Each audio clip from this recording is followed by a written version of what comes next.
और आज ना पूरे वीक का वो डे है जिसमें हम घूमने के लिए निकल रहे हैं और बहुत सारा फन करने वाले हैं। और कैसे हैं आप सब? आज ना सारा काम करने के बाद इतना बोर महसूस हो रहा था तो मैंने अपने हस्बैंड को कॉल किया और कहा कि कहीं बाहर निकलते हैं। 55% दुनिया में जो औरतें हैं उनके अपनी शोहरों से सिर्फ शिकायतें हैं, लेकिन मैं ऐसी नहीं हूँ क्योंकि मैं अच्छी हूँ, मेरे हस्बैंड भी अच्छे हैं। अगर इसकी डीपली मायने जाने तो वो ये है कि जब तक आप किसी के साथ बुरा नहीं करोगे तो कोई आपके साथ बुरा नहीं करेगा। गाड़ी में पेट्रोल भरवाया और अलजेश की तरफ निकल गए। रास्ते में मैंने अपनी दोस्त को कॉल की तो उन्होंने कहा कि वो अलजेश है।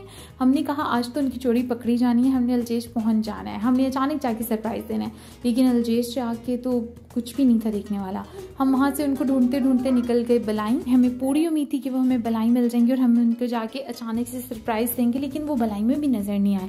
खैर हमने बलाई में बहुत ज़्यादा फन किया। वहाँ पर एक अच्छा आपके पास पार्क है जहाँ पर आप पिकनिक प्लान कर सकते हैं, लेकिन उसके साथ अगर आपको बीच भी फ्री में मिल जाए तो और क्या चाहिए। ये टॉवर अभी तक मैंने अंदर से देखा नहीं है क्योंकि हम जब भी जाते हैं टॉवर बंद होता है, लेकिन एक खूबसूरत जगह है और यहाँ पर बच्चों के साथ जाते हुए एहतियात बहुत ज़रूरी है बिकॉज कोई सेफ्टी नहीं है, इसलिए आपको अपने बच्चों की खुद ही एहतियात करनी है। सी साइड वाले एरियाज पे ज़्यादातर ये होता है कि हवा का फ्लो बहुत ज़्यादा होता है, इसलिए बेस्ट टाइम है दोपहर में जाना। हम शाम में गए थे, इस वजह से सब लोग पैकअप कर रहे थे और हम अंदर जा रहे थे। बलाई से फ्री होकर हम लोग चले गए उबो मॉल और वहाँ पर जाकर हम लोगों ने कुछ शॉपिंग करनी थी, कुछ ज़्यादा की एसेंशियल चीज़ें लेनी थी। सो वहाँ पर जाके मुझे एक बैग पसंद आया। ये था कियाबी में, जो मैंने लेकर देखा लेकिन इतना कुछ खास नहीं लगा। मेन चीज़ हमारी थी ज़ारा का ब्लैंकेट लेना, तो वहाँ से हम लोगों ने ज़ारा के ब्लैंकेट लिए। बहुत कम होता है कि अभी में वाइट के अलावा कोई कलर आए, लेकिन उस दिन थे 2-3 कलर्स, तो हमने ग्रीन में लिया। ज़ारा अब चलती हुई हर देसी बच्चे को जाके आगे खड़ी हो जाएगी बगैर देखे कि यार छोटा है बड़ा है, लेकिन उसको फ्रेंडशिप करनी है।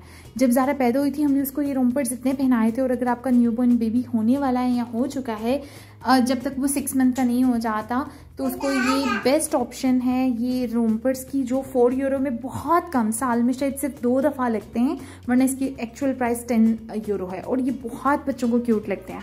सो प्राइमर्क पे गए, मुझे उम्मीद थी कि वहाँ जाकर मुझे कुछ मिल जाएगा बिकॉज हस्बैंड का कार्ड आया हुआ था हाथ में। सो आई थॉट कि यार खाली तो वापस नहीं करना। बस वो होता है ना, जिस दिन आपको खुशी खुशी कार्ड मिल जाए हस्बैंड का, उस दिन आपको कुछ पसंद ही नहीं आता और आप शिकायत भी नहीं कर सकते बिकॉज ऑफ कोर्स उन्होंने तो दिया लेकिन आपको पसंद नहीं आया। सो लोरी की तमाम वैक्स फ्लेवर्स को यूज़ करने के बाद आई कैन से कि यार इनका कोका फ्लेवर सबसे बेस्ट है बिकॉज उसकी लेयर बहुत अच्छी लगती है। और 5 घंटे के विजिट के बाद अब बहुत ज़ोरों से भूख लग चुकी थी, तो हबीबी से हमने ये प्लेटर खाया। कभी कभी इनका ये डोनट प्लेटर अच्छा लगता है। So it was all about that day. If you are new then don't forget to visit my YouTube channel and follow